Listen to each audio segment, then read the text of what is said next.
Hello and welcome to the Buckeye Weekly Podcast. I'm Tony Gerdeman, here as always with Tom Orr. Tom, how's it going? Tony, I traveled back in time today and watched a football game from 20 years ago. That's exactly my impression watching this. This was old-fashioned Big Ten football. It was a blast from the past. I felt watching it, I'm thinking this felt like an introduction to Big Ten football for Ryan Day, finally, after being here for 6 years now or so, 7 years. Welcome to the Midwest, Northeast boy. Winning with defense, which he seems to be happy with. I don't know if he wants to grow accustomed to it, though. Well, I'm sure if you were an offensive guy, it's great to win with defense, and now you're at least not hearing the same complaints, so that's good. But, you know, if you're the offensive guy, you I'm sure want your side of the ball to have a little bit of shine, and they made a few plays, but very clearly this was the defense carrying the day. It was not the defense and the special teams. It was not the defense and the offense. It was the defense carrying the day. And then the offense did what it needed to, for the most part, that it never got quite as tight at the end as I expected it to. You know, I mean, yeah, there was the onside kick, but you never really felt like Penn State was going to drive against this defense until, you know, once they went into prevent, okay. But Penn State never felt like they were putting together a real serious drive. It was like, well, something stupid could happen. You got the guy getting hit with a punt or something like that. Like you're within something stupid could happen range, which is, you know, probably a little disconcerting for people, but that was about the extent of it. Reminded me of the 2007 Michigan game where Ohio State didn't need any offense because they knew Michigan wasn't going to move the ball on them because Chad Henne had a bad shoulder and Drew Aller has an inaccurate shoulder, you know, in this one, and they were pressuring him. So as Ryan Day said, talking about the taking a knee at the end of the second quarter, he's like, well, you know, I had no problem with that. There's 50 seconds to go. You're at the 18. Yeah. You just saw the defense run a fumble back, you know, that got called back. Like, I had no problem with that. You get the ball out of the half. Now, as he said, could I have run it? Yeah, they could have run it, but it didn't surprise me, especially getting the ball out of halftime.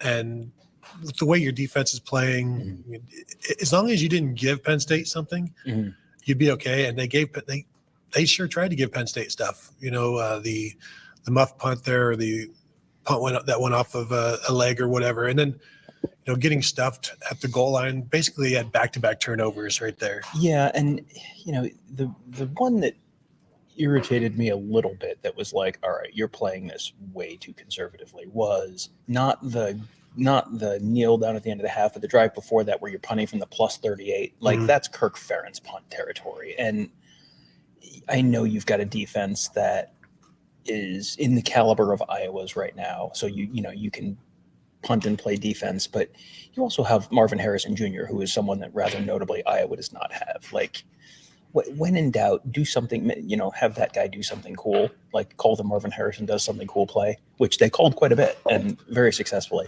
But, you know, it feels like it was 4th and 8 and it was at the plus 38. Like, that's a time, like, I get it. And Jesse Mirko killed the punt and it was okay, but, you know, you'd like to see him be a little more aggressive because, you know, you're dealing with the same thing that you dealt with at Notre Dame where, you know, they won, but there are so many different little things that could have happened that would have made them not win. And that's, you know, you're playing with fire a little bit there. Yeah, they love to kill that ball down there, especially against a bad offense. So we get a super chat. We have a super chat from Mike Smith. I don't know how you saw it, but that defense looked very 2019-like with the level of play they showed. Still some dumb penalties on both sides. Kyle seems to do better running tempo. Marv is amazing. I don't know if everybody was watching. Most people are still watching Ryan Day. You probably missed it. Said this is the most energetic and confident of a defense that he's been on the field with since 2019. So hard to disagree. They're starting to get a pass rush that is reminiscent. Not that JT Tuimoloau is Chase Young, but he has some Chase Young moments to change a game, to alter, to really put Penn State off schedule. And then we'll eventually get to the 1 of 16 on third downs because they were way off schedule. But, yeah, it's as good as it's the best defense since the 2019 defense, which is saying not a lot. Yeah. But and this isn't a great offense that they're playing, but they locked those guys down until the last drive. At one point before then, they had 160 yards of total offense before that final drive, like 167. Because at that point, when that final drive started, Ohio State had like 367 and Penn State had 167. Yeah. And anytime you're holding a top 10 team to under 200 yards until that final prevent drive, I mean, that's legit. Yeah, that is definitely legit. And that's, the 12 plays, 73 yards on that last drive. You take that off and you're down at 167, like you said. I mean, that's 167 yards. That's Iowa production. I mean, 1 of 16 on third downs. That was, and that was a lot like what I thought you might see from Drew Aller in that situation, with the Ohio State defense being pretty darn good, Penn State not having the wideouts to really lean on, not having the big plays on the ground to lean on. You're putting a lot on a young quarterback facing a pretty good defense on the road. Crowd was real loud. It felt like that was, that was kind of how I envisioned that game going. And I thought Penn State maybe gets another touchdown and Ohio State gets, instead of kicking one of those field goals, they score a touchdown. I had 24. We both had 24-20. And I think, the defense, the only thing that was surprising to me was exactly how dominant that defense was. Well, and Nick Singleton sits the first 2 series, and then he comes in on the third series. His first carry goes for 20-something. His first 3 carries go for 42 yards. Mm-hmm. And then they pretty much shut it down, because after that, he finished with 9 for 48. His first 3 went for 42. Katron Allen could get nothing going. His long run was 8 yards.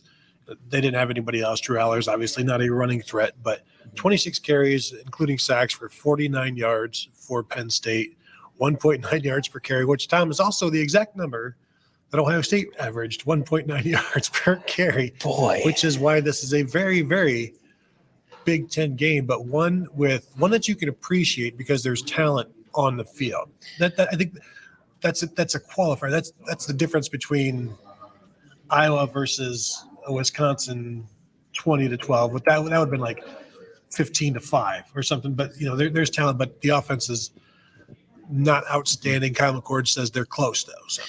Mike Smith says on the broadcast, they said Penn State only had 6 yards total in the second half before that last drive. The freshman corner, that would be Jermaine Matthews, played great. Whole secondary was in the receivers' pockets all day. That is probably not the best wide receiver unit that this defense is going to face this year, but they did to a just okay wide receiver unit exactly what you should do to a just okay wide receiver unit. It was just constantly, Aller looked rattled because he was getting pressure and receivers were not open, and he was, he has to throw into tight windows and he's not comfortable doing that right now. That was a defense just locking down an offense. And they were missing their best cornerback. They were, yeah. To do that without Denzel Burke, you put Denzel Burke on the field. I don't know how much better they could have been, but you put Emeka Egbuka on the field, you put Travion Henderson on the field, and you're kind of going, you probably could have gotten more production out of the offense. Tony, when you look at a running back room that has 2.6 yards per carry for Mayan Williams, 2.4 yards per carry for Chip Trainum, 2 yards per carry for Xavier Johnson. Mm-hmm.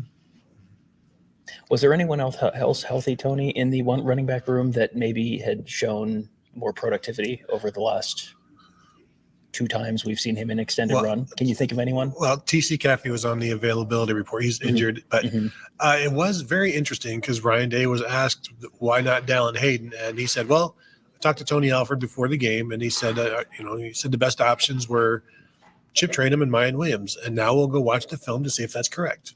And to me, that sounds like kind of saying, I kind of have the same question about why aren't we seeing Dallan Hayden, but I think the decision making on not playing Dallan Hayden when no one else really has it going. I mean, there were moments when this was the best that Mayan Williams had looked all year. And then I'm looking at Mayan Williams' stats and thinking that what I saw during the game doesn't match what's showing up on the stat sheet. But if you don't have anyone who's averaging 3 yards a carry, I think it's time to try something else, right? I mean, I know they won, and that's great, and this is 2 really good wins, and I don't want to take anything away from this, and I don't want to make this a negative show. but it feels real weird. Like, what's the deal? So I'm just looking at his first 4 carries went for 24 yards. Yeah. And then the next 20 carries went for 36. So yeah, that's and you're right. It was the best he looked. It was the most decisive, the quickest he looked for 2 series or whatever. And then halftime hits and Penn State makes their changes, and it was all of the running was done. But at that point, there's always this outlet of Marvin Harrison, like where it's like, yeah, it's too bad the running game isn't going, but on 3rd and 8, we can still throw it to Marv and he'll bail us out, except for when you're not accurate throwing the ball. Like Kyle McCord threw it, completed his first 5 passes, then he missed like his next 6. And so there's just this ebb and this flow. But then you look at the numbers overall, and he finished, like he completed 64% of his passes, 63. So he's 22 of 35, 286 yards, a touchdown. Like eventually things just he always seems to level out at a point in a good way. Like everything calms, and then he's drilling guys, and then like you didn't need too many points, but you missed on the goal line. You lose a possession on the muff, and as Ryan Day said, we probably should have won by 3 touchdowns in this one. That's if you don't let them score at the if that Right. there's definitely a road, maybe a closer road, a bigger road to a 3 touchdown win than a 1-point loss or something like that. Yeah, I mean, it never felt like they were in any real danger. But like I said earlier, you were in the, within the blast radius of something stupid, Yes. where Yes. all it takes is, I mean, hey, remember Nate Clements getting hit with a punt? I mean, if you let someone hang around, Chris Campbell slipping against Lee Evans. yeah, I mean, you bite on it out and up, and I mean, Sean Springs, Ty Streets, like, I mean, you have seen this happen before, and it's all in close, low-scoring games. It's not, that's not generally 45-38. That's, hey, it's 14-10. That was, and by not pulling away, that was kind of that. You put yourself in danger of that. We have another super chat. Glasswing Butterfly. Kate Silver played great. This is the year of the tight end. Yeah, that is. I mean, we've been telling you for years. Has that been a bit? No, it's always been true. Yeah, 4 targets, 4 catches, 70 yards. Yeah, a tremendous catch, taking it away from a defender, and he has been very, very good. He's better than Brock Bowers. I think people are saying that. But bigger week than Brock Bowers this week, that's for sure. But he's the guy that you can continue to depend on. As Ryan Day said, they probably didn't do a good enough job of finding opportunities for him, especially with Emeka out. Like he becomes, even with Emeka out there, when Emeka was healthy, Kate Stover was still like 2B to Emeka's 2A, or however you want to put it.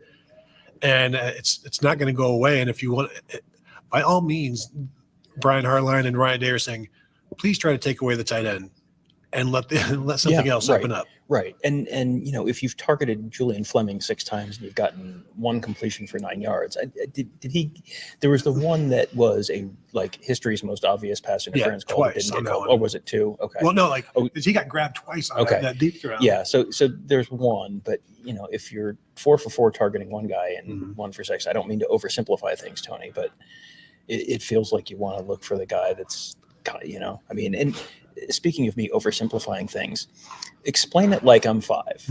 Yes.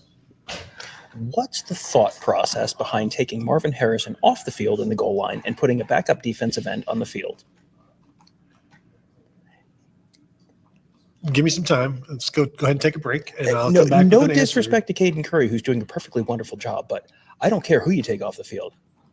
You got to keep Marvin Harrison out there. And if Marvin Harrison's out there, you should have if there's one guy on him, you should have an automatic. And, I touch the right side of my helmet and it's a slant, and I touch the left side of my helmet and it's a fade. I mean, I don't, football is a very complicated game, but. How confident were you that they were going to pick up that 4th and 2? Because my confidence was like, no, this isn't going to happen. Which one, on the goal line? Yeah. Well, I mean, they put 3 receivers to one side, and you're already in a really compressed area of the field.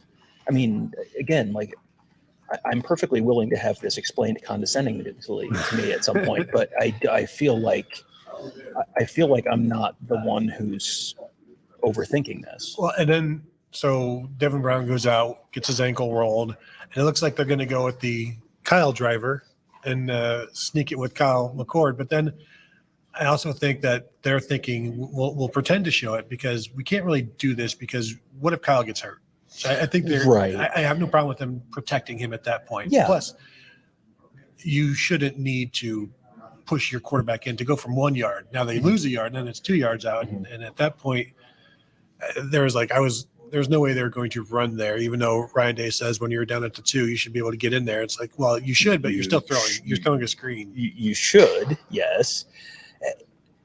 Put 2 receivers on one side, put Marvin Harrison by himself on the other side, and let the defense tell you what you're going to do. Yeah. Either they're going to put 2 guys over there, and then you have an advantage numbers-wise, or they don't, and you throw the ball to Marvin Harrison, who is, I mean, I don't want to oversimplify this, but pretty good at football.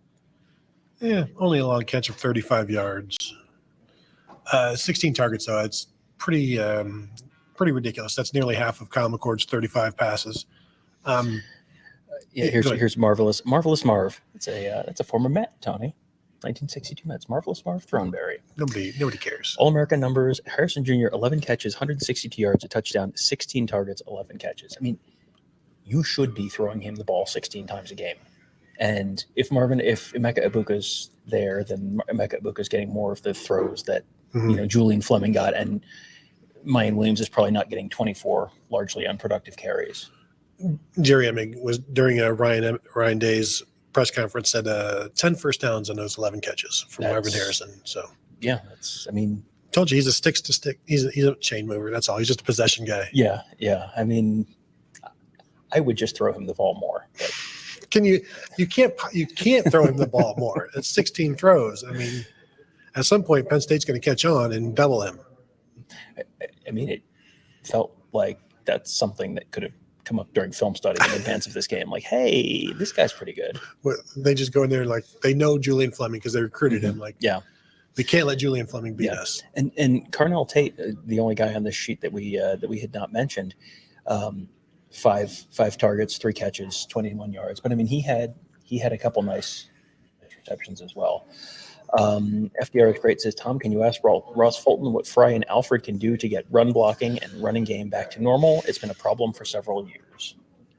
Yeah, absolutely. And they've been able to run the ball they ran the ball well in 2021 because they still led the Big Ten in yards per carry. It just wasn't maybe as much as they didn't run nearly as much in 2021 as they did in other years. But the lack of expectations that this is going to turn into something, even though they did relatively well against Purdue, and then they started out with this one, doing okay with when Mayan was in there. Chip in there for his pass blocking. Dallan Hayden not playing because of his pass blocking, and then you see Chip give up that sack, and then Mayan Williams comes in and plays well initially, and then I guess there's something to be said for being able to. And this is thanks in part to Marvin Harrison. You run the ball 41 times, 2 yards a carry. Like that is a level of ball control that requires you to pick up first downs via the pass. Well, and you do. And you know what that reminds me of? That stat line for running backs. Do you remember the 1997 Michigan game? What Michigan's rushing attack was? It was like 41 runs for 42 yards or something like that. But what did Michigan have? They had a pretty good defense that you could lean on. And, outside of the one play by David Boston, the big play against Charles Woodson, they really didn't do a whole heck of a lot. Now, that Michigan team had good special teams, so it's not exactly a one-to-one comparison. But that, you can, if you have a defense like that, you can, that is a take the air out of the ball kind of offense, which is just, can you imagine going back 2 years and saying to people, now listen, here's what's going to happen in 2 years. Remember the 2021 Ohio State football team. Here's what's going to happen in 2 years. They're going to be playing defense. They're going to be running the ball, just trying to run out the clock.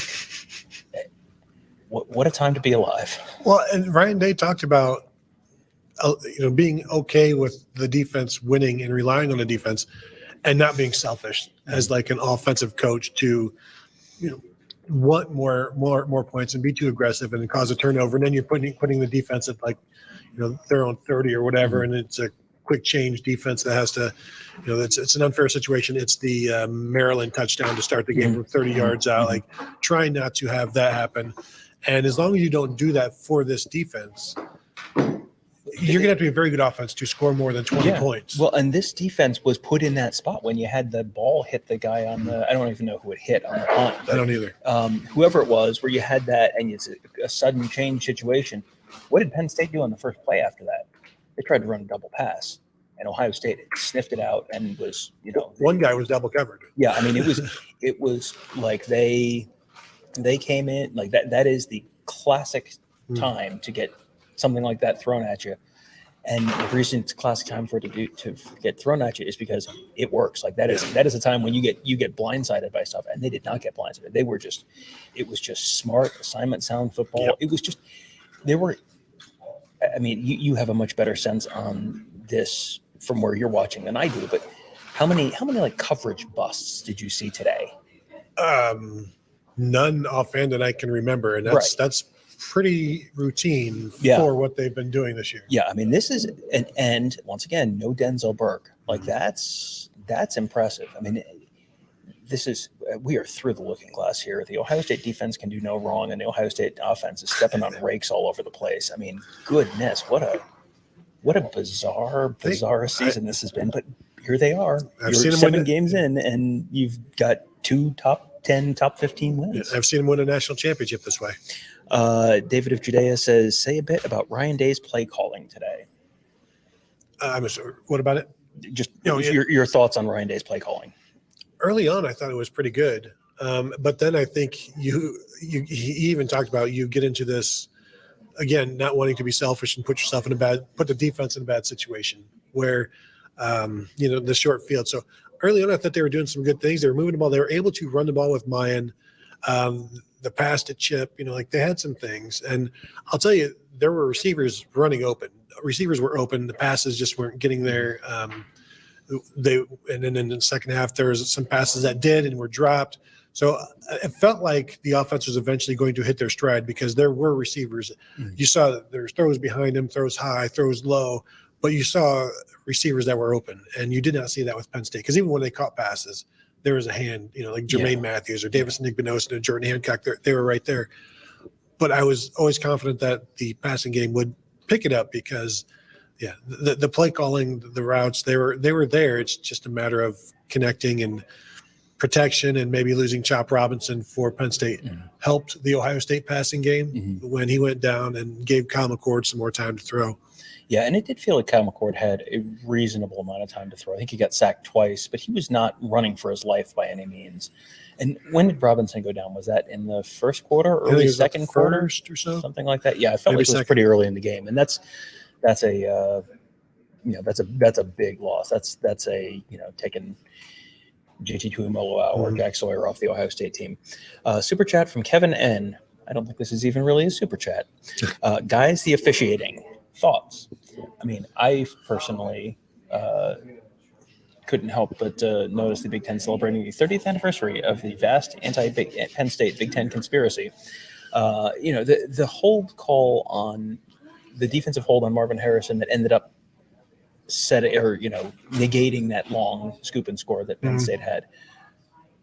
If you don't have, if there's not that hold there, Marvin Harrison's probably opened the balls out, and it's, this was not, that was a big swing in the game, but it was, this was not like the thing where Marvin Harrison steps half an inch out of bounds and it has nothing to do with the actual play, and it just or the motion that negated a touchdown. That was a penalty that directly led to the outcome of the play. So that one I don't really have a huge problem with.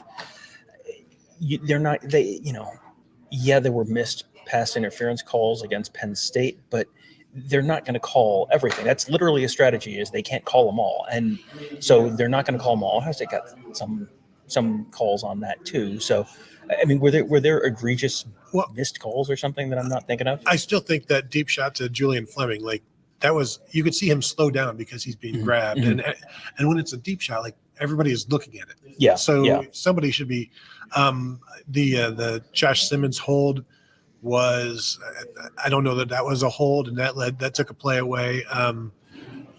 JT Tuimoloau gets held worse on just about every, and he got held a couple times. But overall, it's like it's average. Like that's generally what to expect every game, and it's not going to be perfect, and there are going to be stuff that you really hate. So just come to expect it. Just enjoy it. Well, Ryan Dawes is enjoying it. He says, "Hello, Buckeyes. Who's a proud fan? I know I am. I mean, this is a good win for Ohio State. I think that we're sitting here and nitpicking stuff, and that's we did this with Michigan last year, and looked at a bunch of stuff, and it was like, well, when you get to a certain level of the sport, you're going to look at the hey, this needs to improve. Even in a win, this needs to improve because what you saw against Penn State today, that's probably not enough to beat Michigan. That's now where the season's kind of defined is, are you playing well enough to beat Michigan? And I don't know that effort necessarily gets it done, but they didn't have Emeka Egbuka, they didn't have Trey Van Henderson, they didn't have Denzel Burke. So, you look at this performance compared to the Indiana game or some of the games the first couple weeks of the season, boy, this team looks substantially better. The offensive line looks substantially better. I mean, there has been significant growth and progress with this team. Except for the running game, and that's going to be the thing where the defense and the passing game are going to continue to have to bail that portion out. And, they took a turn for the better against Purdue. They found some things. But when there's only a few things that you found, it's very easy for a very good defense like Penn State to close those off pretty quickly if there's any success going on there. I do think, obviously, against Michigan, facing J.J. McCarthy with the secondary rush and the escapability that he has, it's a totally different animal than what you're going to be facing against Penn State. So that's something that is, the defense is going to play their best game after they're playing the initial portion of the snap, which is going to make that one a difficult one for them, for sure. Yeah. M. Goboski says, enjoy it, Buckeyes. Most national media types pick Penn State. And I think that's broadly true. I feel like I saw – I mean, it was not universal, but it was – Desmond Howard picked Ohio State, so that's all I was focused about. You can't rely on that. He always picks Ohio State. You can't rely on – Desmond Howard's son. Desmond Howard's son was walking around both game day and the Ohio Stadium wearing a Michigan sweatshirt. Was he shooting video? I don't know. It's a good Tony. That's a great question. I did not see the Wendy's guy again. Yes, it was. Oh, did you not? You should follow me on Twitter. Oh. I don't care about stuff. I don't. Yeah, that's fine. No, what happened? Because I'd rather hear it than follow you on Twitter. Yeah. I'm just kind of thinking through the rest of the game and notable things. Can I talk about the secondary? Sure. Because I feel like the Thorpe Ward people were there at the game, and I feel like they went there to watch Denzel Burke. And then so Denzel Burke is not playing, and it's like, what a bummer. But then you watch what Josh Proctor does. You watch what Davison Igbinosun does. Jordan Hancock lights people up on the ground.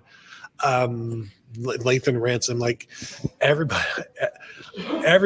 in the secondary played well. And shoot, not even mentioning Jermaine Matthews, who, talking to Jordan Hancock, said that they have complete confidence in him because they see him do it against everybody in practice. And he's playing against first teamers. He's playing against Marvin Emeka and Julian Fleming. So, like Marva said the same thing. So I just think it's interesting that the Thorpe people are probably like, and then you go there and you see Josh Proctor making plays and Davison Igbinosun and just the excitement that those guys play with. It's fun to watch. Can I tell you a little something about the bowl people and the award people? Yes. Sometimes, Tony, they just want to go watch a football game.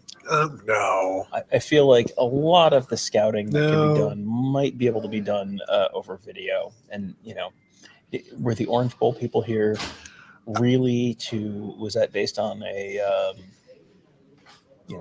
really got to see these guys in person to figure out if we want to take the team that we're contractually obligated to take or, Well, yeah, you might be right, Tom, because I was going to say the Cheez-It Bowl people were also here. And that feels like, it's kind of kind of above your. The Cheez-It Bowl is not the Cheez-It Bowl that it used to be. It's not in Arizona anymore. I don't know. Right. No, it's like Florida or something. Yeah, it's somewhere in Florida.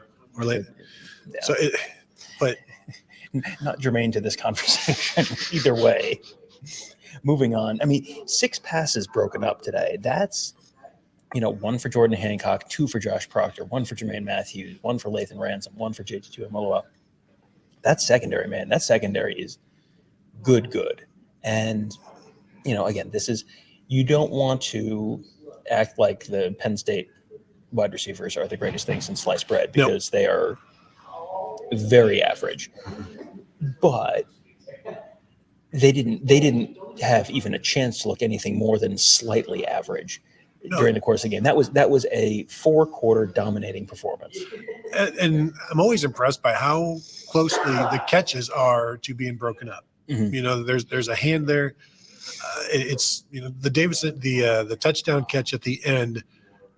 If the Big Ten really had this vast conspiracy against Penn State, they probably could have overturned that one just because, it's one of those things.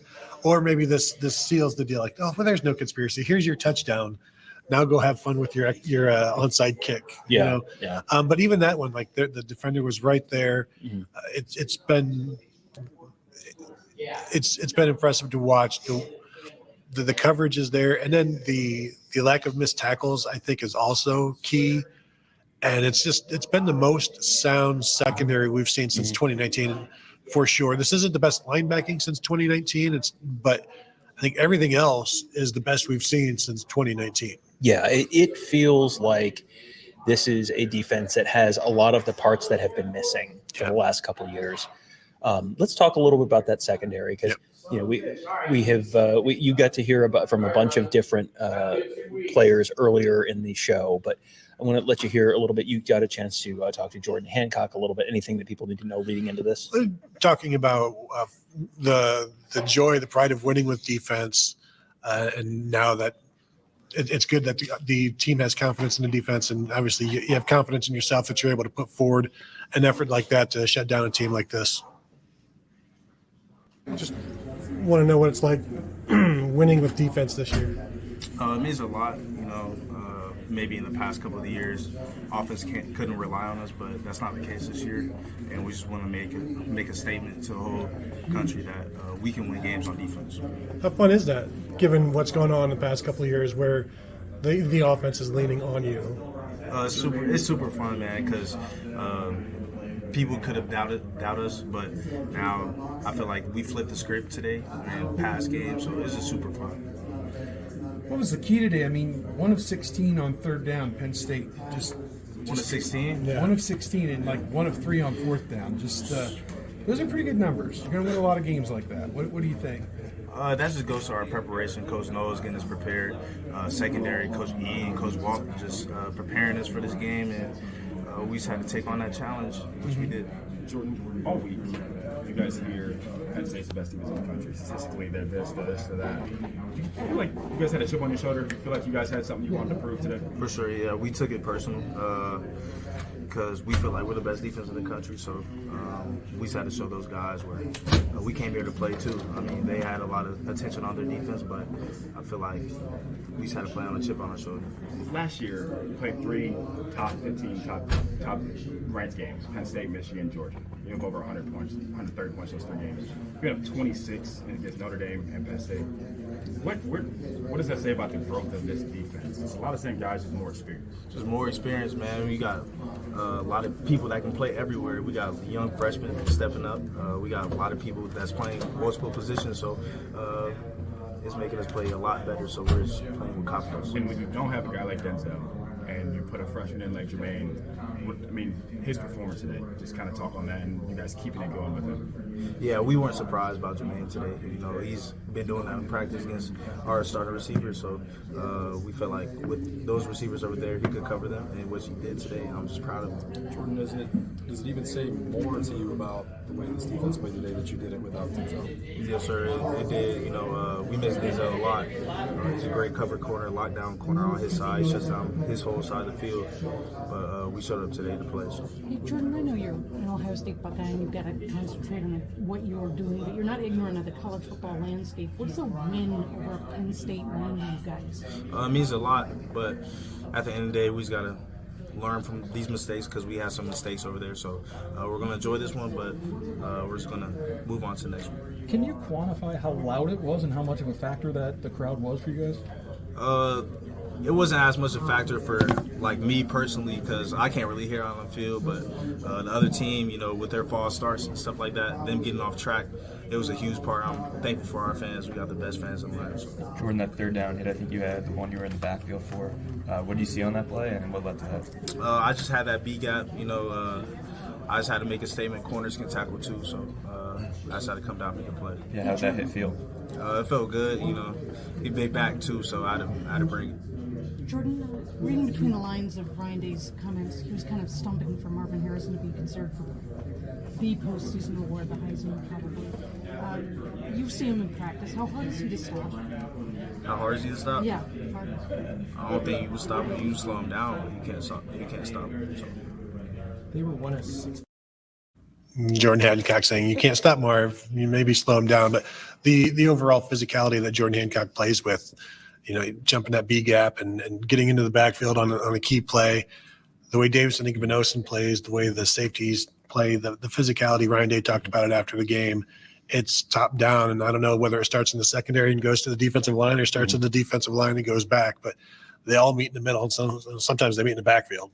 Yeah, and I mean, looking at the defensive stats right here on the screen, I mean, just no one had the 17 tackle game. It was just everyone just played well, and you didn't have a bunch of tackles getting made 30 yards downfield. It was just if a pass got completed, the guy was down on the ground pretty quickly. And, you know, this is a little bit of the luxury of being Ohio State, where you lose the guy who has been good enough to be a starter for 3 years. And so what do? Well, you take the guy who was a top 50 recruit and just move him in from the slot, outside from the slot corner, and then you throw in your 5-star super freak, you know, Swiss Army knife, Sonny Styles in there in the slot. And, you know, and surprisingly, Tony, the show just keeps rolling. I don't know how they've managed to duct tape and bailing wire all of this stuff with all of these top 50 and 5-star recruits. Good to see Sonny Styles get a sack there as well in that game. Mm-hmm, yep. Super chat from Ryan Dawes. Is Parker Fleming going to be on the staff in 2024? You know, Unless maybe he gets a head coaching offer.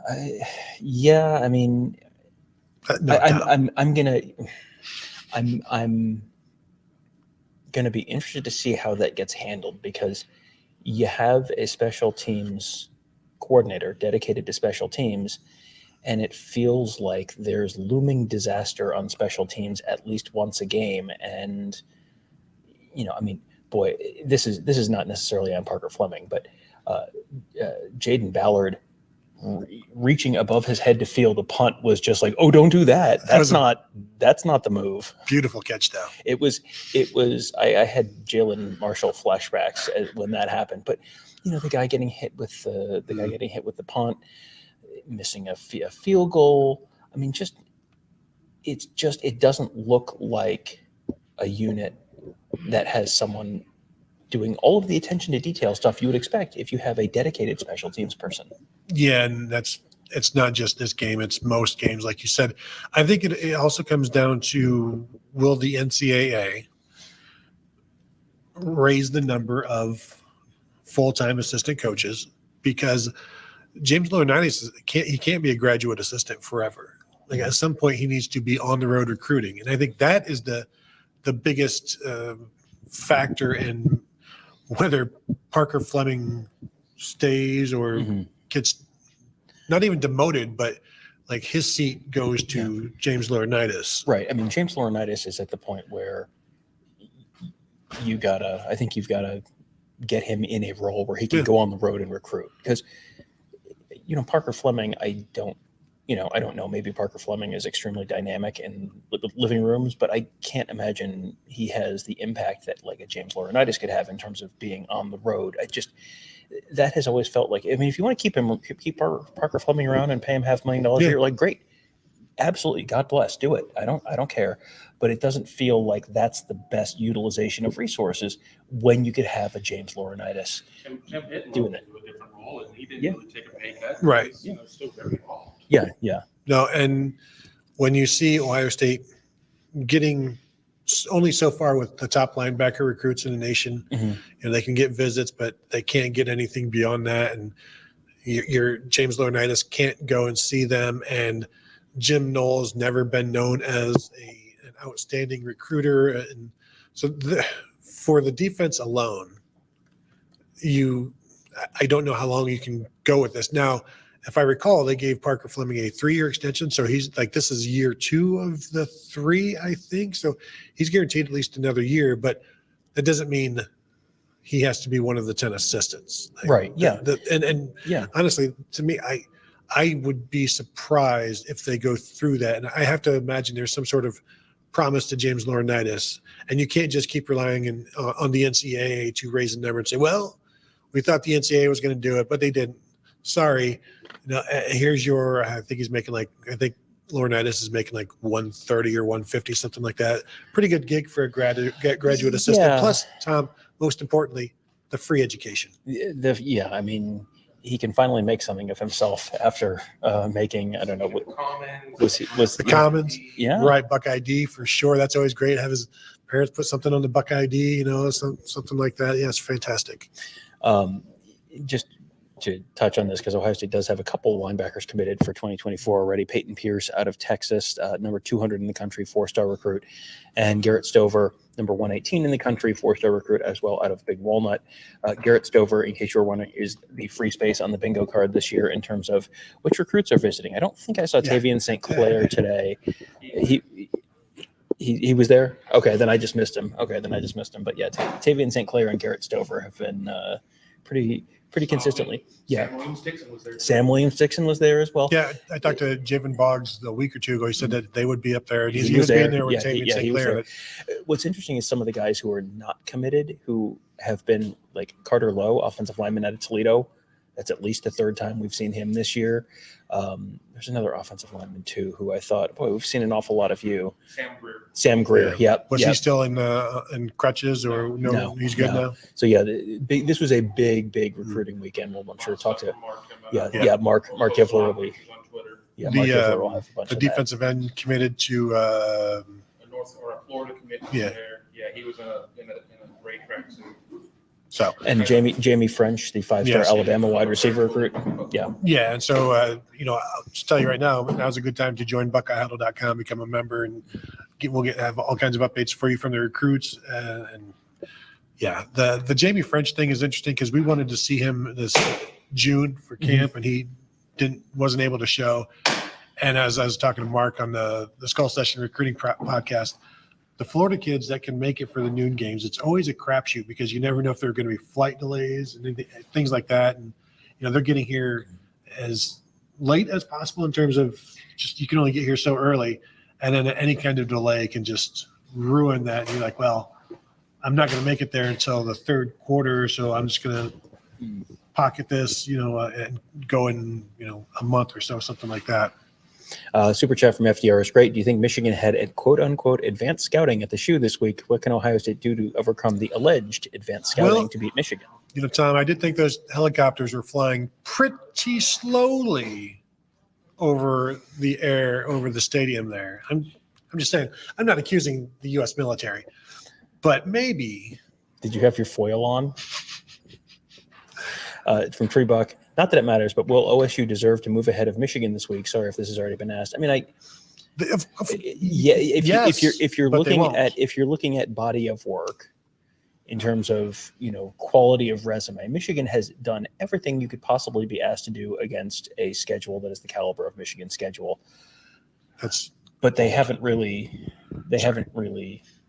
done. They haven't beaten anyone of any real consequence yet, and they're not going to beat anyone of consequence tonight either when they're playing Michigan State. So, Tennessee 20, Alabama 7 in Tuscaloosa. Boy, that is a halftime score. Boy, that is not how I saw that happening. No, Joe Milton lightened up the Alabama Crimson Tide. Yes, Ohio State should be ranked ahead of Michigan. And now, as I know, everybody watched this game. If this was the SEC, you get two great defenses. two fantastic defenses just smashing each other. This is Big Ten football. And the Big Ten, a lot of those games turn into, oh, these are two bad offenses and they can't do anything. So what is the narrative there? But being compared to another Big Ten team like Michigan, then maybe that softens the blow.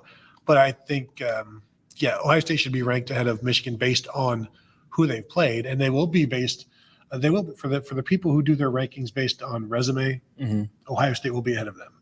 For the people who don't and just go based on I had them 2 last week and I don't want my poll to be wrong, like that sort of thing. They're just going to keep Michigan there. But maybe if Michigan struggles against Michigan State, which I do not expect to happen. No. But if it does, then I would expect Ohio State to move up. Well, and I think at this point now, when you're getting, we are only 10 days from the first college football playoff rankings reveal. Can't wait. Unless something deeply stupid happens in Madison next week, and that's a possibility. You have seen Ohio State have that letdown week after a big win over Penn State. But I recognize that Wisconsin is not good. Do you need me to regale you with the time that Brian Ferentz hung 55 points on this team? No, Tom. No. Yeah. Okay. Today's a great day for Ohio State fans. But unless something deeply stupid happens in Madison, when that first playoff rankings show comes out, Ohio State, I think there's a possibility that Ohio State is number 1. And not that they are clearly the best team in the country, not that this is just based on the way the committee does it. The committee's going to go quality win on the road against Notre Dame, quality win at home over a Penn State team that is probably going to be ranked in the top, 8 to 10, probably even after that game, I'm guessing. So, who else has a resume that's that strong right now? Georgia doesn't, Michigan doesn't. Not that those aren't great teams, but just if you're going based on resume, I think Ohio State has a decent possibility of being number 1. And then, I think then at that point, it comes down to, do they beat Michigan? And if they don't beat Michigan, how many other conferences have a champion that has lost a game or 2? Yeah, and I think you and I have talked about this, or me and Marcus Hartman were talking about this, and Kevin as well. This win, whoever won this game was basically sitting on deck of the playoffs. Like they're number 5, waiting for somebody to bail out. That's where they are, if even with a loss. They're almost in, but not quite. But you can start making some plans. Yeah, well, and I was listening to the College Football Nerds preview of this game, and they were talking about the fact that the winner of this game was saw their Big Ten championship odds go from 30% to 70% or something like that, just because you've got this enormous hurdle behind you now. And your college football playoff odds do basically the same thing. So this is an enormous hurdle for Ohio State. Was it perfect? No, but man, this was a big win for this team. Yeah, and it's now you move on and you build on it. Yep. So let's hear a little bit from James Franklin. Cool. He I was over there. He was late coming out of there. I think that was a long conversation in the locker room. This was a very disappointing loss for them. This is a team that I think was harboring real national championship hopes, and now you got a real uphill battle where they need to beat Michigan, and then they need Michigan to beat Ohio State, and then they need the tiebreaker to break the way that it looks like it could. But man, I think this is a real disappointing game. So you're going to hear his opening statement, why they went forward on 4th down, kind of midway through the 4th quarter. I'm just going to run through the questions here just because sometimes they're a little hard to hear. There was a question about, was today a referendum on his was today sort of an encapsulation of his time at Penn State. They're now 1-9 against Ohio State, I think was the stat that the guy cited. And James Franklin did not care for that question and answered a different question. And the reporter's like, well, since you didn't answer the question, can I get another one? And he said, I think I answered your question. Didn't answer it the way. It was a little salty. And then, how he evaluated his play calling on offense, evaluating Drew Aller's play in this environment, and then ending with the scoop and score overturn. So those are the questions you're going to hear. You're not necessarily going to be able to hear all of them, but here's a little bit from James Franklin. First of all, like always, want to give Ohio State a ton of credit. I'm not sure. We'll watch the tape. I'm not sure if we didn't just watch 2 of the best teams in college football. obviously specifically on the defensive side of the ball. But you got to give them credit. We went into this knowing that we needed to have an awareness and affect and limit the impact. Thank you. Of 18 in the game. We had a hard time doing that. Guy's a heck of a player. You got to give him a lot of credit. But to me, really, the story of the game came down to third down. We weren't able to stay on the field on third down on offense, which was the biggest difference in the game, in my opinion. So give Ohio State a ton of credit. Open up to questions. Start with Rich and then go to David. James, was about 8 minutes left. You had the ball at 43. Why did you decide to go for it on fourth down? Yeah, at that point right there, if you punt, and they obviously able to run the game out, you feel like you have to be aggressive. You may not get the ball back. We needed to be aggressive in that situation. Obviously, when you don't pick it up, it's not the right decision. Dave and Sauber.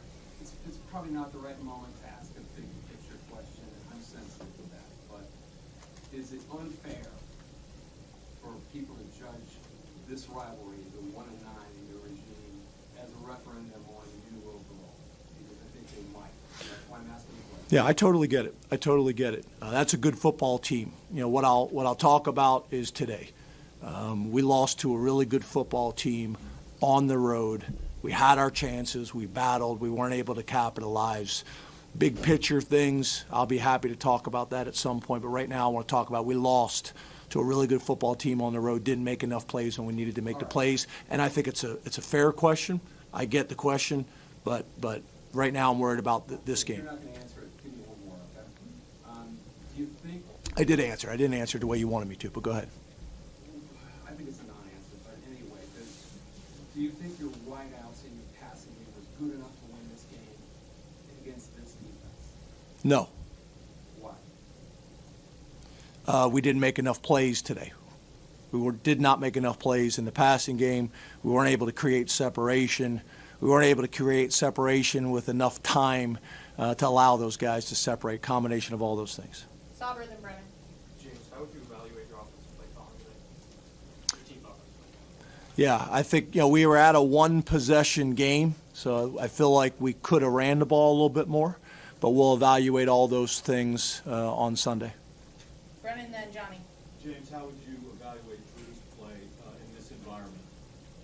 Yeah, I think all year long we've called the game and managed the game to put him in the best situation to be successful, and we weren't able to do that today for a number of reasons. But we'll look at it. We'll see what the run pass percentage is, especially when you take the 2-minute situations at the end of the game out of there, and see what those numbers look like and what the efficiency was.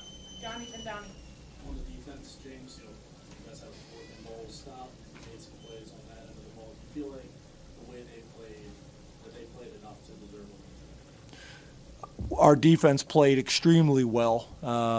So did theirs. We knew coming into this game, these are two of the better defenses in college football. They played their tails off. There's no doubt about it. Downey then Audrey. James, the scoop and score that got overturned, obviously a big turning point. What was the sense on the side of that? Did you get kind of an explanation on the timing of the whole? Yeah, they called holding, defensive holding. Obviously, that's a huge play in the game, huge momentum play in the game, and then I think after that followed up with another interference call. But that was obviously significant. But for me to sit here and talk about how that call looked, I couldn't tell you. I just know what they told us. Audrey then Ron. That is obviously a pretty frustrated James Franklin. And, I'm sure they're playing the what if game right now too, where, boy, what if that scoop and score counts? Because Ohio State ended up with, was that a touchdown on that drive or a field goal on that drive, something like that? I mean, they scored points on that drive. Yeah. So you put an extra 7 on Penn State's score and you take 3 or 7 off of Ohio State's score. And, and this is a guy who has gotten his program to a certain point, and now they're just bumping up against that glass ceiling. And they have not been able to get over the hump with Ohio State. And the only time they've beaten Ohio State in the entire time he's been there was on the weird blocked field goal. Like, you need the weird, dumb stuff to happen to beat Ohio State, and and it has to be at home. And now I guess the good news is Ohio State's off the schedule next year, so that's a positive for Penn State. I'm sure there is an extremely high level of frustration among the Penn State fan base right now, and I think there's probably a pretty high level of frustration and disappointment in that locker room too.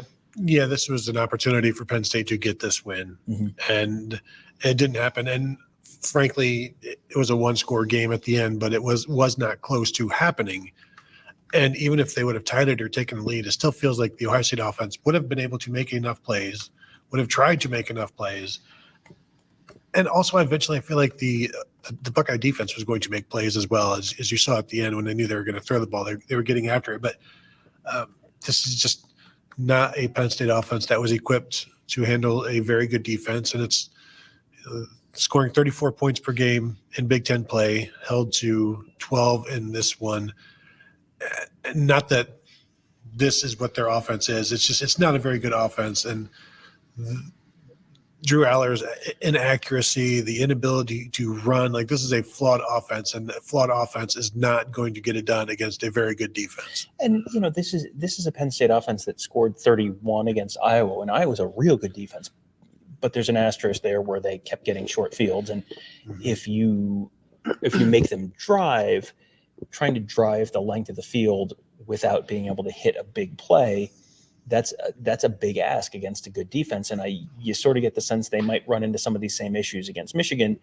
And, the path to victory for Penn State against Michigan is, and then some Beaver Stadium magic happens, which has happened from time to time. And Michigan has struggled to win there at times. But, I would guess coming off of this game, if Michigan thumps Michigan State the way that you would sort of expect them to, I would think Michigan probably goes in there as at least a slight favorite, right? Yeah, and if Michigan does go in and thump Michigan State, don't you think that disproves all of the sign stealing conversation just right away? Just told you we don't steal signs. Look how badly we won without stealing them this time.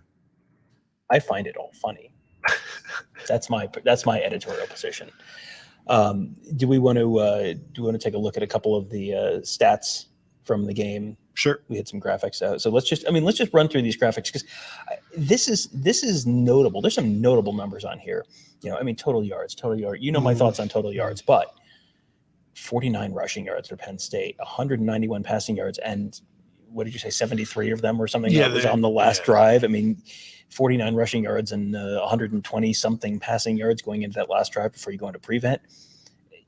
Ohio State did not play a perfectly clean game, but they didn't kill themselves with penalties. Penn State played a much cleaner game than they have in the past. Like, penalties have been a big bugaboo for Penn State this year, and they played a relatively clean game. Although the ones they got sure hurt. They did. They made the best. They made the most of them. That's for sure. They got their money's worth. Yeah, and Penn State did not get into the red zone until there were 30 seconds left in the game. Boy, that's one of the most impressive stats about Michigan is no one has gotten to an end goal situation again against them this year. That was Ohio State doing that to what was supposed to be the best offense they played maybe all season, at least before that Michigan game. So that's a big time game for that defense. Seeing that 4 or 5 in the red zone for Ohio State, that's the first time anybody has been stopped in the red zone against Penn State this year. They're now opponents are now 11 of 12. Once they get into the red zone, they score almost every time. All right, so do we want to get to a few of our questions? Oh, here we go. We got a quarterback battle graphic we need to get to. Common Cord, 22 35, 286 and a touchdown. It's pretty good. Yeah. Oh yeah. It's not. He had. You mentioned he was kind of streaky at times, but when he was on, he was on. Yeah, and the balls were there and showed a good arm, good accurate arm, and giving his receivers in second half opportunities to catch the ball. He at this point, it's just weird. I guess it's a new quarterback thing. It's you're growing into being a starter, but the ups and downs, but yet you have confidence that at some point, like I said, the ups are going to stay there, and then he's going to play at a certain level, and he's going to get the job done. And, I think on the Drew Aller side of that, what number jumps out to me more than anything else? 18 of 42? The 42 in particular. 42 throws for a young quarterback who has not been I think the level of confidence in him right now among the Penn State coaching staff, and this is not something they said, but I don't know that they trust him to throw the ball downfield, and I don't know that he trusts himself to throw the ball downfield. Somewhere along the line, the trust is just not there, and the receivers are not really getting open, so there's not really a whole lot of stuff to be doing downfield.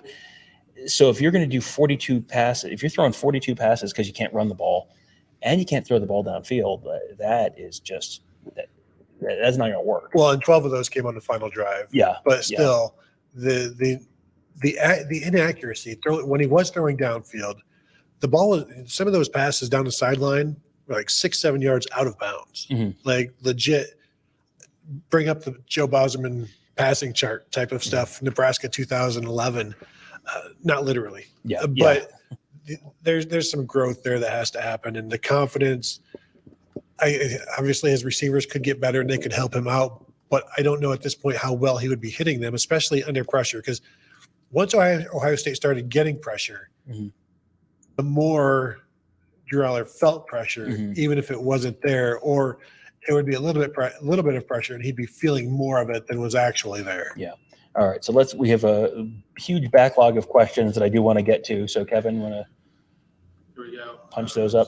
All right, yeah.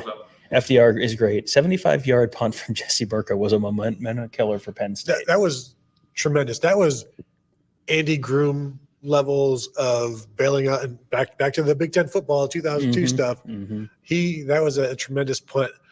Terrible decision by the punt returner to let that one go. And I'm not sure if that's the guy that was doing it last week who returned 2 punts.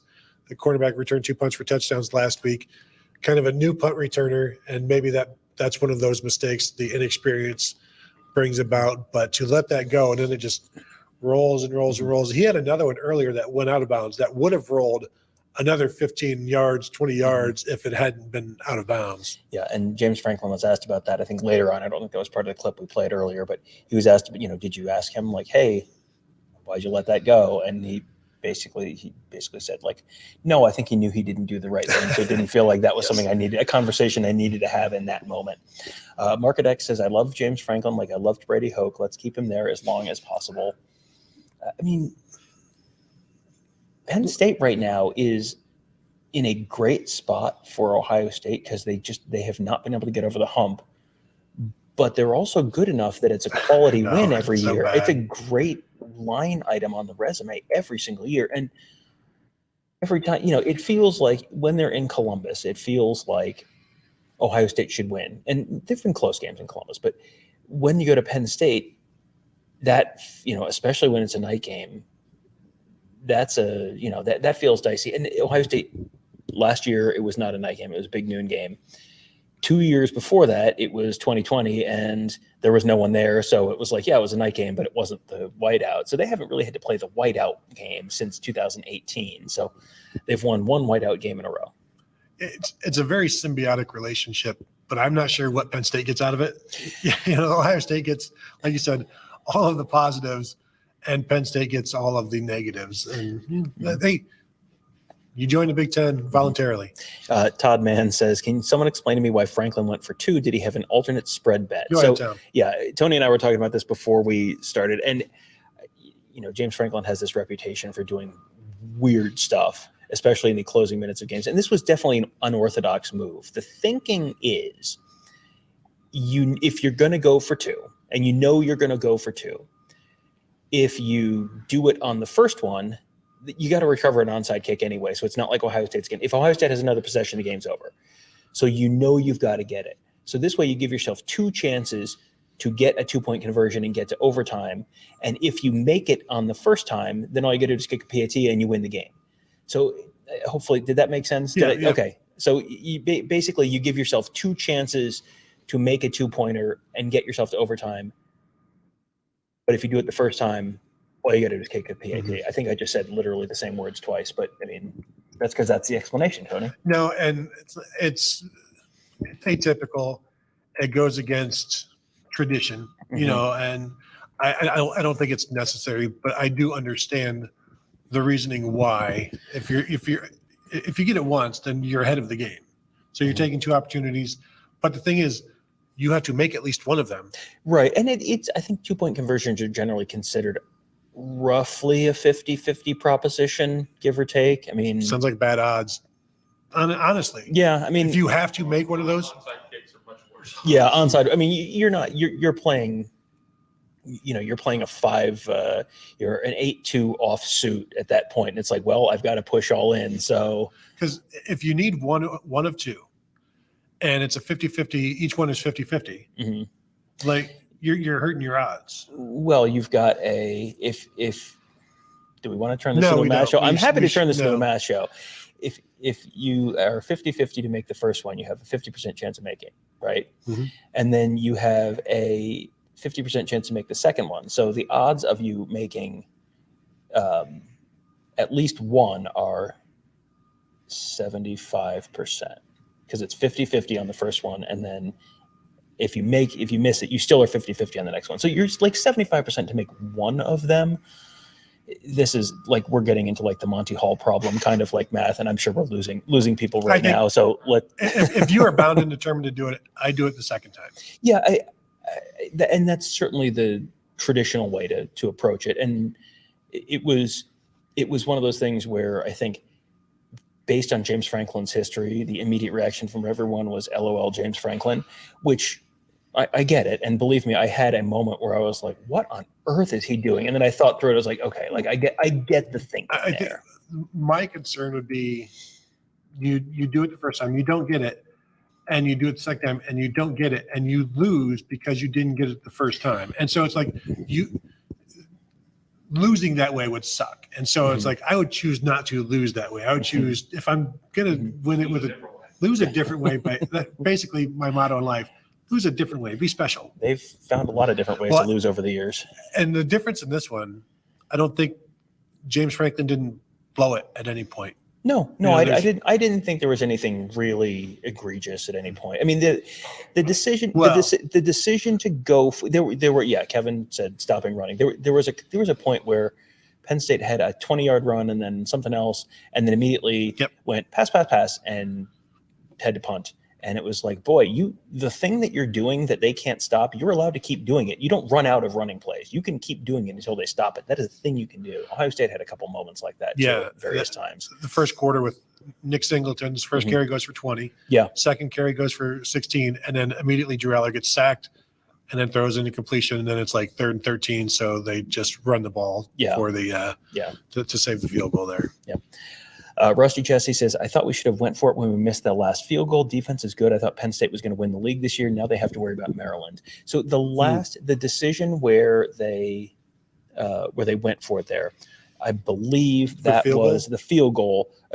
I believe that was the field goal that gave them a 2-score lead. So that was the field goal that made it 13 to 6. I think that was the one that made it 13-6. So at that point, you want to give yourself a touchdown lead, because then Penn State has to score a touchdown and go for 2 if you're going to lose. If you're in that 4-point range, there were people who thought that going for it on 4th and goal at the 2 on the previous drive, like you should have taken the points. And that's one of those things where that's sort of, your mileage may vary. And I understand the thought there. I don't mind being aggressive in that, in that spot, because then if you don't get it, you pin them deep. If it's 4th and goal at the 2 and you don't get it, they start on the 2. So, and that was, I think, the drive where they didn't get anything, but then they had the punt. I believe I've got my order of events correct there. But I think when you're in a spot where your defense is playing well, you probably kick the field goal. I don't remember what the down and distance was on that when they kicked that field goal. He's talking about the one they missed, where it's 4th and 4 from the 27 with 2:41 okay. left. Yeah. So you go for it. Yeah. You keep the ball. Yeah. Basically, you don't give Penn State the ball back at all. Yeah. 4th and 4. I would have been. I was a little surprised they were kicking a field goal, because you're talking 44 yards or whatever.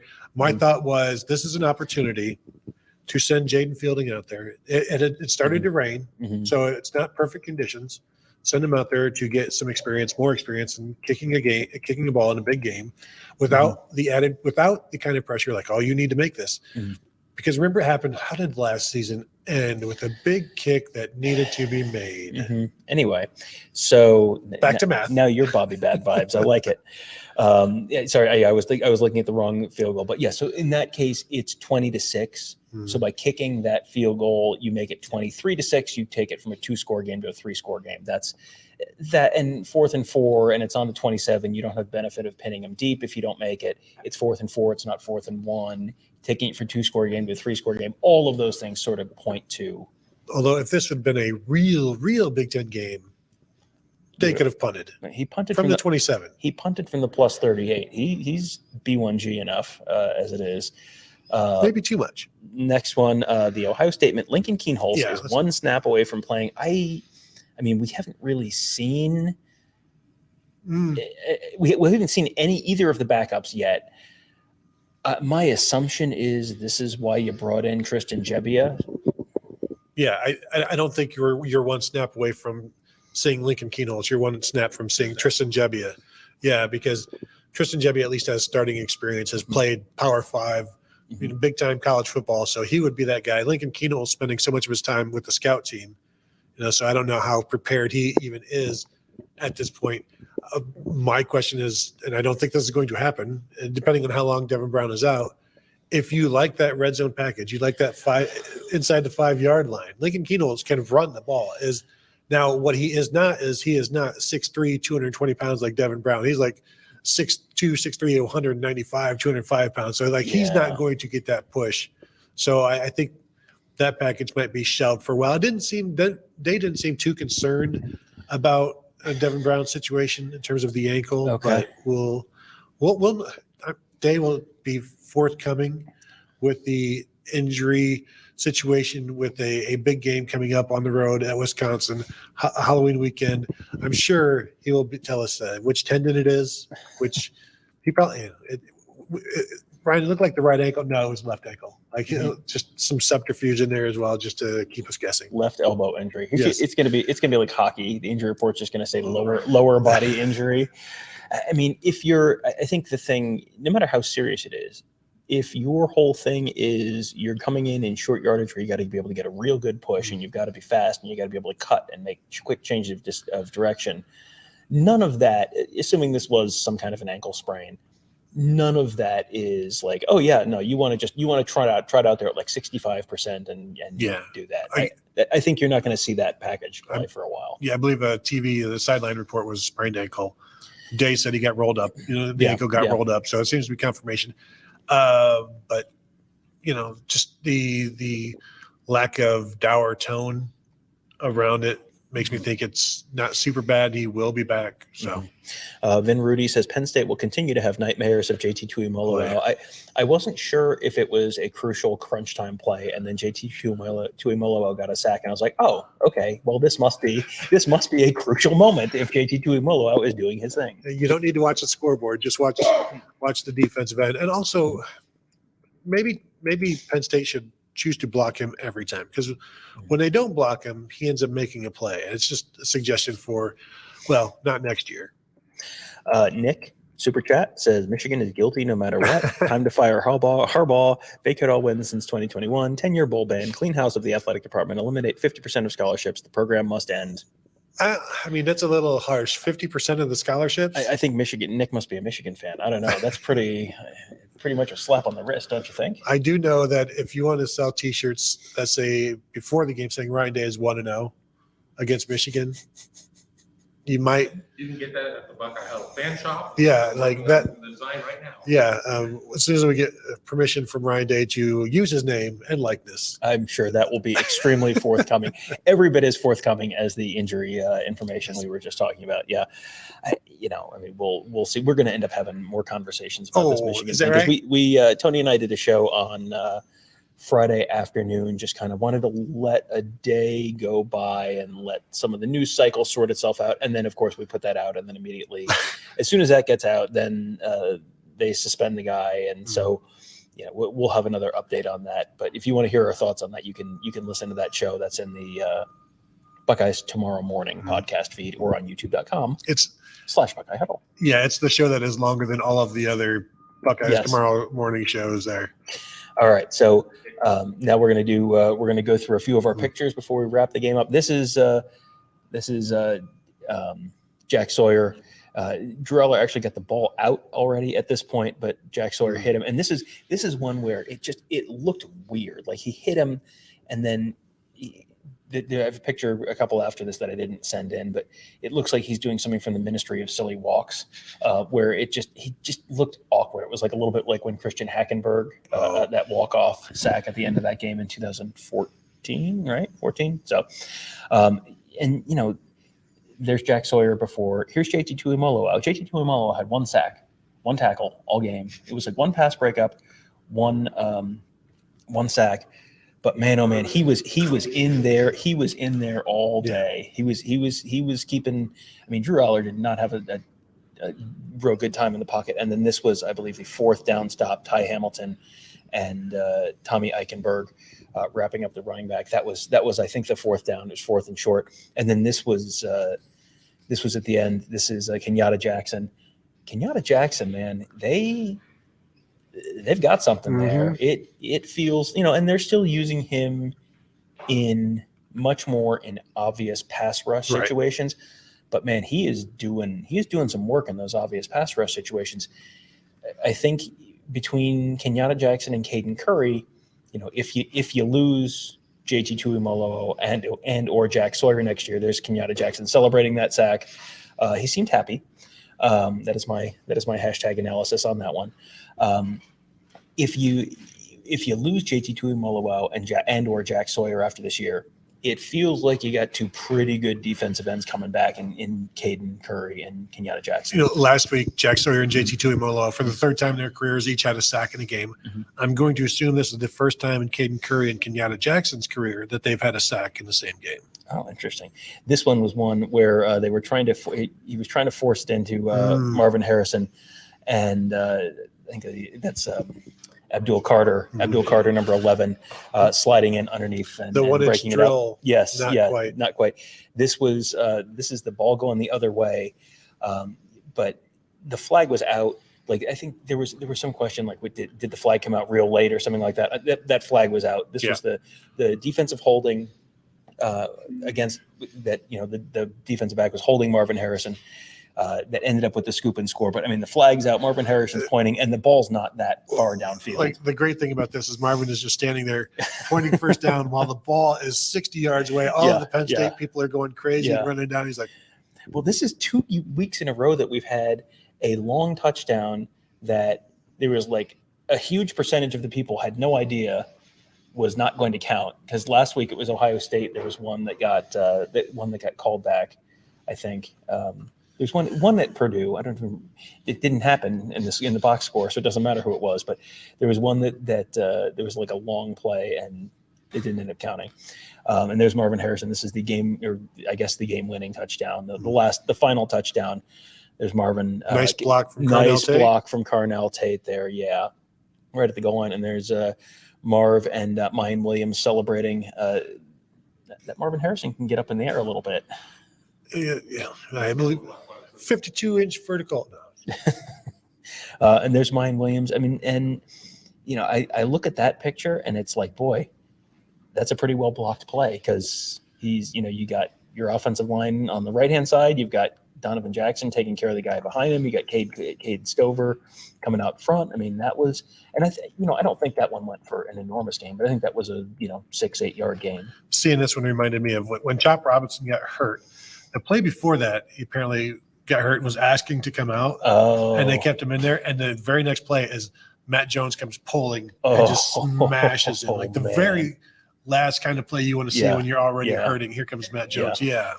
And this one, I just like this one. This is Cade Stover getting tackled, but I really liked right behind Cade Stover's helmet. That's Manny Diaz, the defensive coordinator for Penn State. He is into the game, man. He is. Mm-hmm. And you know what? His defense played pretty well too. His defense did their jobs. Yeah, I mean, you can only do so much against the Ohio State wide receivers or Marvin. Yeah, and there's Mayan Williams. I think this ended up being the guy who tackled him, like grabbing his shoe and just kind of like pulling him off bounds. I always find it so interesting to look at those because how guys get tackled. It's just a lot of times it's just like a swipe of the foot, and that's enough to just knock you off balance, just enough that you go down. Yeah. Yes. Yes. There's Orlando Pace and his family. The guy on the right there is Landon Pace. He is a 2025 tight end. Orlando's been around the program quite a bit. We like that quite a posing bit for you, recently. Tom. Does look like that. I didn't say that. Do we have any other questions? Are we we're good? So Okay. all right, then I guess that will wrap it up. I want to remind everybody to check us out at BuckeyeHuddle.com. Now's a good time to become a member. As we said, we're going to have a ton of stuff from the recruiting weekend, the massive recruiting weekend. I'm interested to hear what the 5-star wide receiver Jamie French has to say. Committed to Alabama here on his own dime, checking things out. So we'll see what happens there. As you can find us at youtube.com/BuckeyeHuddle as you are right now. If you're watching this, go ahead and hit the like button, subscribe if you have not yet, hit the bell to be notified. And if you are catching this on a podcast later in the day, go ahead and give us a 5-star rating and review if you would like. So that will do it from here for me, for Tom, for Kevin. Thank you for joining us, and we will talk to you guys later.